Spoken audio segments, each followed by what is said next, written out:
Muy buenos días. Estamos a día jueves, encaminándonos rápidamente al final de estas 2 semanas en las que hemos estado meditando en relación a la Semana de la Pasión. Titulamos Historias junto a la cruz. Y en el día de hoy vamos a pensar en José de Arimatea. A este hombre se le conoce como el que se encargó de la sepultura del Señor Jesucristo. Lo relatan los 4 evangelios, en Mateo 27:57, en Marcos 15:42, en Lucas 23:50 y en Juan 19:38. Ahora, nos hacemos alguna pregunta en relación a José de Arimatea. ¿Estuvo realmente presente ante la cruz? Ninguno de los evangelistas dice explícitamente que él estuviera allí. Sin embargo, hay algunas buenas razones para pensar que sí lo hizo. Primeramente, lo que sí sabemos es que estuvieron ante la cruz los dirigentes religiosos. Y José de Arimatea era precisamente uno de estos hombres. Este argumento no es concluyente, pero sí apunta a la probabilidad de que, como miembro del Consejo judío, estuviera presente en el Calvario. Luego también sabemos que en cuanto el Señor murió, José de Arimatea fue al gobernador Pilato para pedirle permiso para bajar el cuerpo del Señor de la cruz y darle sepultura. Nos dice Marcos que Pilato se sorprendió de que Jesús ya hubiese muerto, por lo que llamó al centurión para preguntarle si era cierto. La evidente rapidez con la que actuó José sería difícil de explicar de no haber sido porque observó al Señor morir en la cruz.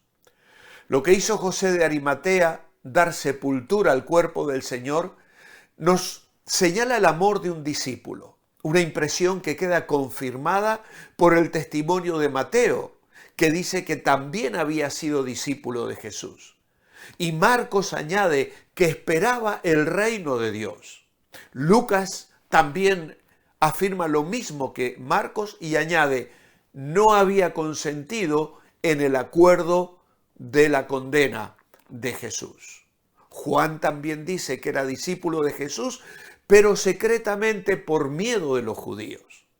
Así que la fe de este discípulo del Señor, al igual que la de cualquier otro, tuvo que superar una serie de obstáculos y, como hemos de ver, lo superó.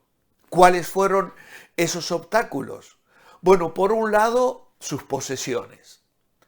Lo primero que nos dice Mateo acerca de José es que era un hombre rico. Mateo 27:57.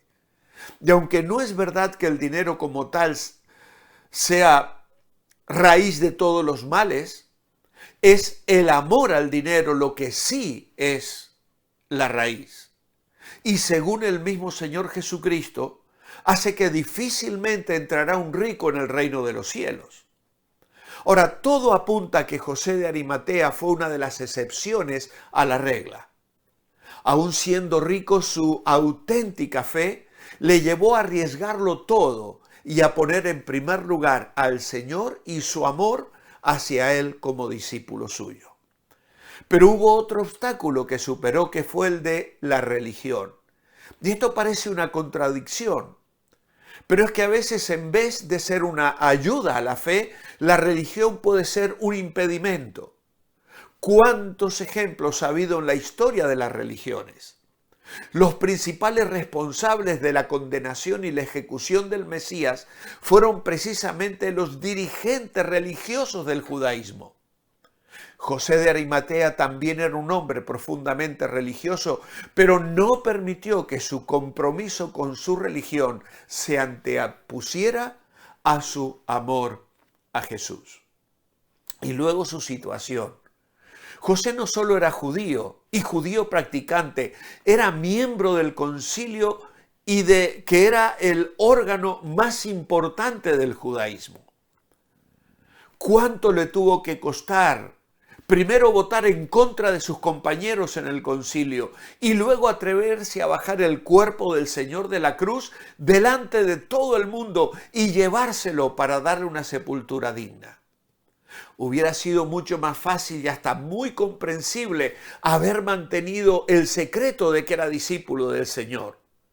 Pero él superó esa tentación a causa de una fe sincera. No le detuvo su reputación. Marcos nos dice que era un miembro noble del concilio. No era un miembro cualquiera, tenía cierta reputación, era un hombre íntegro, noble. ¿A quién le gusta perder la buena opinión de los demás? Pero llegó el momento cuando el Señor murió de olvidarse del qué dirán y de no avergonzarse de su fe en Jesús como el Mesías. También podemos decir que venció su temor. Hablar del miedo de José no es ninguna calumnia. Ya hemos visto que era discípulo de Jesús, pero secretamente por miedo de los judíos. Pero a la hora de la verdad, su fe en el Señor y su amor a Él pudieron más que ese miedo, hasta el punto de pedir audiencia con el mismo gobernador para demostrar lo que realmente sentía por el Señor. Era un varón bueno y justo, dice Lucas 23:50. Incluso a veces la bondad puede llegar a ser un obstáculo en la fe, en el sentido de impedirnos sentir necesidad del Señor. ¿Cuánta gente buena conocemos que no abraza el Evangelio precisamente porque no se sienten pecadores? Son tan buenos, tan bondadosos, que en realidad no se dan cuenta de la necesidad espiritual que padecen. Este hombre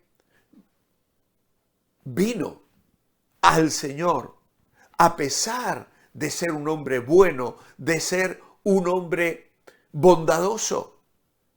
El Señor vino del cielo para ser salvador no de los buenos, sino de lo contrario, de los malos, de los pecadores. Pero, ¿y si no me siento malo? ¿Y si no me siento pecador?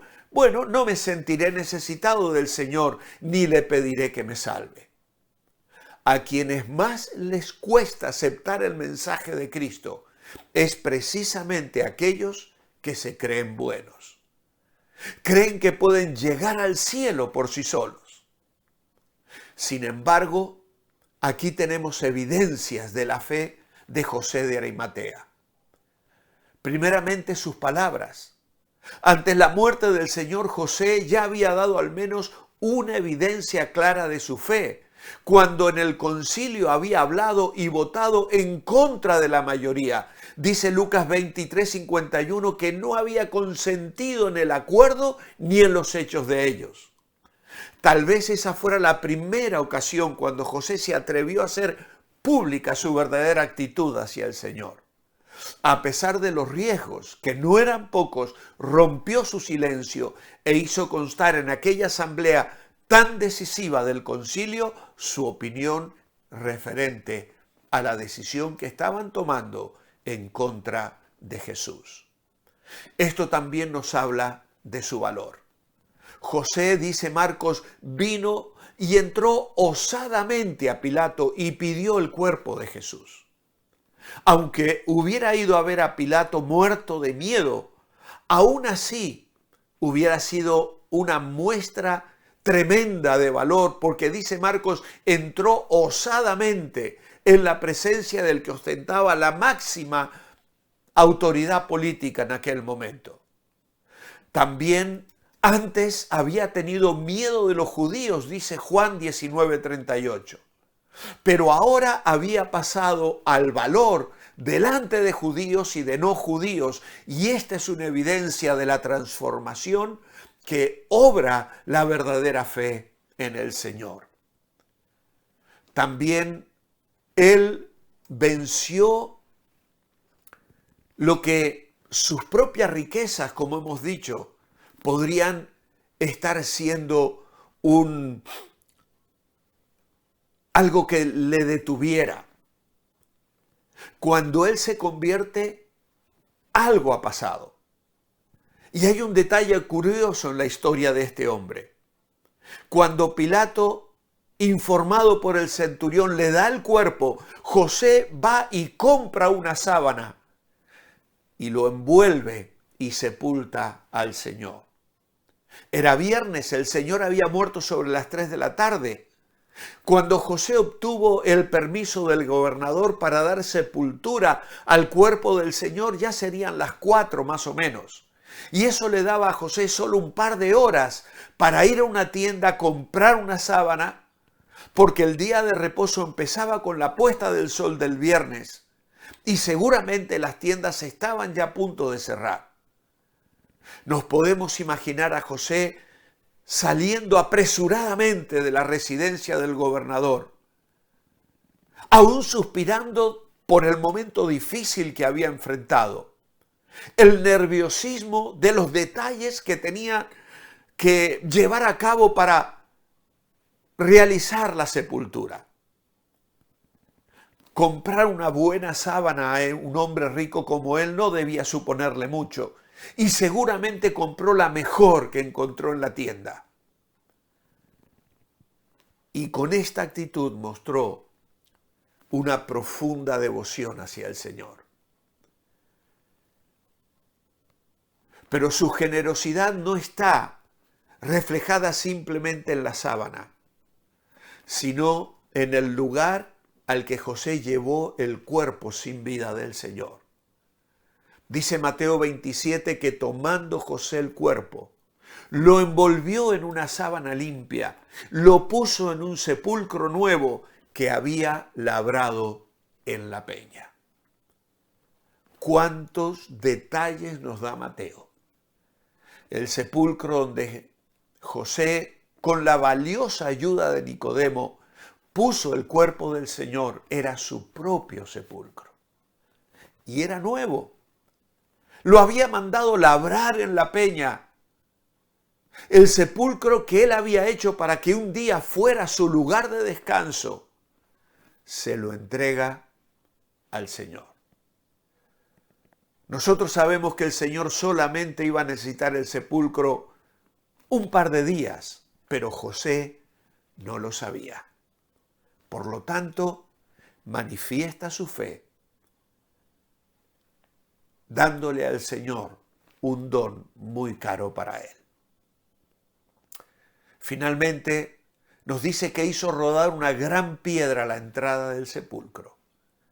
Era la misma piedra que al amanecer del domingo, 2 días después, sería quitada por un ángel. El peso de aquella piedra era lo suficientemente grande como para tapar la entrada y dejar muy seguro aquel sepulcro. Y es probable que él y Nicodemo juntos no hubiesen podido hacerlo y hayan necesitado la ayuda al menos de un par de personas más. Pero aunque esto es una mera conjetura, él se esforzó en rodar la piedra a la entrada del sepulcro. Por lo que podríamos decir que arrimó el hombro en un esfuerzo físico que da evidencia de su fe sincera. Y finalmente tenemos que describir su devoción. La última evidencia de José en un sentido cronológico está en que fue la virtud que produjo e impregnó todas las demás virtudes nacidas de la fe de José.